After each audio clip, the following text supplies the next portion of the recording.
3、2、1，点火。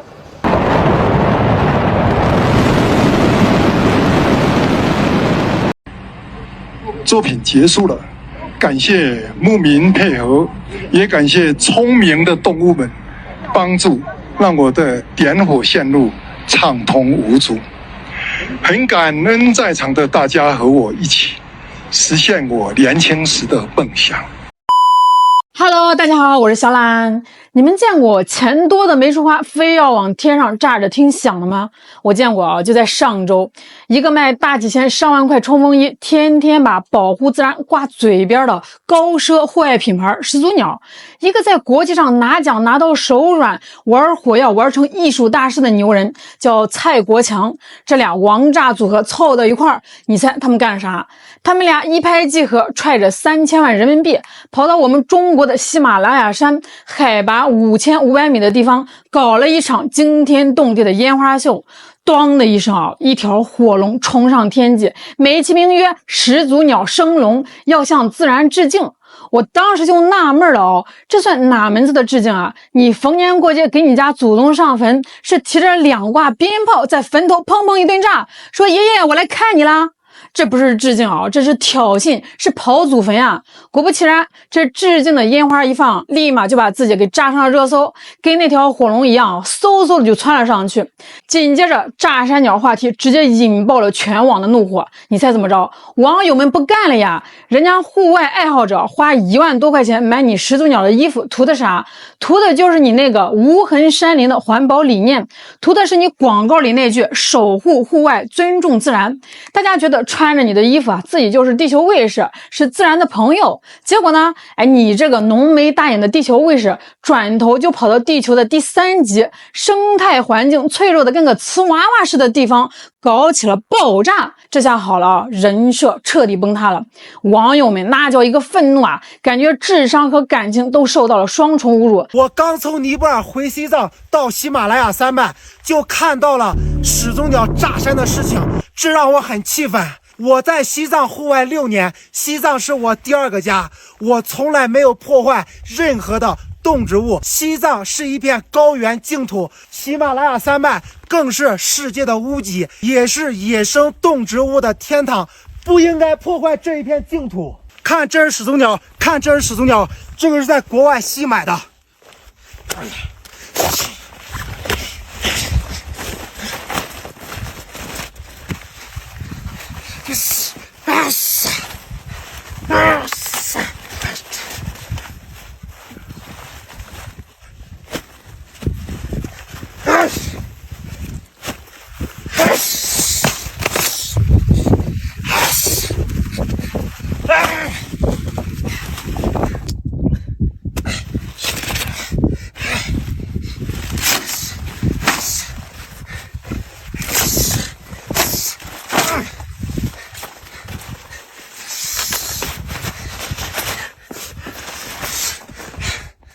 品牌方傻眼了，他没想到这把火烧的不是天空，是自己的钱袋子呀！母公司安踏的股价3天之内跟坐了滑梯似的，咣咣暴跌12%，125亿港币就这么随着那声炮响烟消云散了。你说这个事儿讽刺不讽刺啊？一场号称震撼灵魂的艺术，最终呢沦为了一场自我毁灭的狂欢。咱得深挖一下这2个主角到底是怎么想的。先说始祖鸟这牌子啊，在户外圈里那就是爱马仕级别的存在啊！一件冲锋衣动不动就要上万，它卖的不仅是衣服呀，更是一种价值观，一种人与自然和谐共生的信仰。2022年全球卖了40多亿欧元，稳稳当当的行业前3。可就是这么一个把环保刻在脑门上的品牌，干出了炸山这种事儿。你说他是不是精神分裂啊？一边在广告里深情款款的说我们要守护这片纯净的户外，一边却在全世界最纯净的地方之一搞起了火药破坏。这操作网络上有个词儿形容的特别贴切，叫又当又立。一边呢想立个环保的牌排放，一边又干着破坏环境的勾当。再说那位艺术家蔡国强，这名字一说吧，很多人可能觉得耳熟。没错，2008年北京奥运会开幕式那29个走向鸟巢的大脚印烟花就是他设计的。那一幕吧，确实是震撼了全球几十亿观众，成了咱们中国人的骄傲。但是咱得知道这位蔡大师其实早就不是中国籍了。他1957年在福建出生，后来就去了纽约，现在是美国人。他这辈子艺术上就跟这个火药杠上了。你以为炸山是他第一次这么干吗？天真了。早在1993年，他就在甘肃嘉峪关用600公斤的火药，在沙漠里点了一道1万米长的火墙，烧了15分钟，美其名曰为外星人做的计划。那个时候大家环保意识不强，觉得这是什么行为艺术。可这个艺术搞完了，名声他是带走了，留给嘉峪关的是啥？一堆垃圾。后来呢，他又跑到日本，在海边拉了一条1公里长的导火线，点着了，说是给地球画根火柴。又跑到美国，在纽约现代艺术博物馆里搞了个小型的蘑菇云。其实说白了这位大师的艺术之路就是一条爆炸之路。他自己也承认，他迷恋那种瞬间的不可控制的破坏力。我不喜欢烟花，我喜欢爆炸，因为爆炸纯粹，它跟这种能量宇宙还有这种失控等等都有关系。爆炸的魅力主要还是难以控制和意外。那你把这种爆炸、这种破坏力的东西变成是一个艺术品，它也是一种挑战。可就像网友说的，名人当久了就觉得自己是神了，可以无视一切，包括自然。一个本该有艺术家风骨的人，如今只剩下了庸俗的傲慢。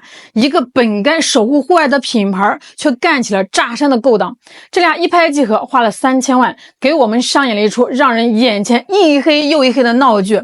有网友在网上就发出了灵魂拷问他那么爱炸，为什么不去炸日本的富士山呢？你别说，这个问题问到点子上了。答案呢，残酷又现实，因为他申请了但被拒绝了。这位蔡大师想搞这个升龙烟花秀已经想了整整36年了。早在1989年他就想在法国的圣维克多山搞，人家法国人一听说 no， 你这是破坏环境，给拒了。到了2019年呢，他贼心不死，又跟法国申请，又被拒了。然后呢，他就转向了日本，想去炸富士山。但是日本人也挺客气的，说对不起我们这儿也得保护环境，又给他拒了。碰了一鼻子灰的蔡大师最终把这个目光投向了我们中国的西藏喜马拉雅山脉，这个被誉为地球第3级的生态禁区。你说气不气人？被人家以环保理由明确拒绝的破坏性行为，怎么就跑到我们中国的土地上实现野心了？是觉得我们好欺负，还是我们的审批环节出了问题？这背后是不是有商业的傲慢和资本的无所畏惧在作祟？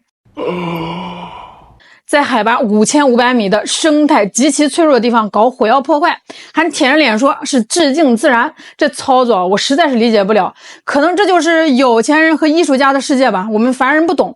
面对全网的指责，品牌方是怎么回应的呢？他们说，大家别急我们用的是可降解材料，我们还采取了一系列环保措施呢。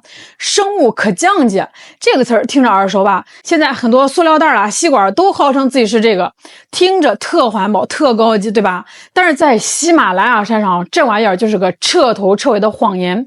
我给大家科普一下，啥叫生物可降解？顾名思义它得有生物来参与才能降解，你得有细菌、微生物还得有合适的温度和湿度，它们才能把这些材料给吃掉、分解掉。可是喜马拉雅山上有什么？海拔5500米，常年低温、缺氧，空气稀薄，土壤下面就是冻土层。那个地方比如说是微生物连根草长出来都得几十年、上百年。你把一个所谓的可降解材料扔那儿，就跟你把一片菜叶子扔到冰箱的冷冻室里一样你指望着它能自己变成肥料，再过100年它还是那片菜叶子。有科学家就做过实验，在这个喜马拉雅山区的森林里，把树叶呢装在袋子里，放在不同的海拔，结果发现在低海拔的地方1年就能分解1半多，可是在高海拔的地方几年都过去了，大部分还都是原封不动。所以呢，生物可降解材料在这次事件里啊，就是一块遮羞布，一场打着环保名义干着实际破坏的骗局，更别提爆炸本身带来的破坏了。专家说的明明白白哦，第一，爆炸呢会破坏冻土层，高原的植被啊就长在薄薄的一层土上，下面就是永久冻土，这一炸啊，地表结构就破坏了，植被还怎么活呢？这种破坏是不可逆的呀。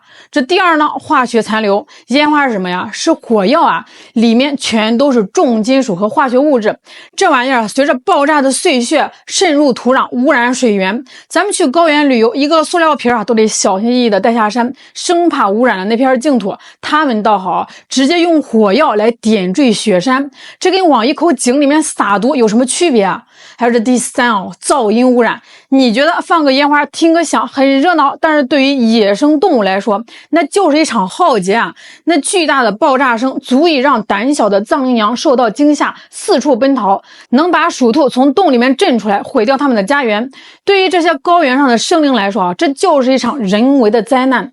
所以啊，别再提什么致敬自然了，这就是赤裸裸的轰炸自然。说到环保，我们看看人家隔壁的牌子巴塔哥尼亚，2021年呢，人家在珠峰大本营搞零废弃登山活动，带着大家回收垃圾，限制使用化石燃料，最后实现了98%的垃圾无害化处理。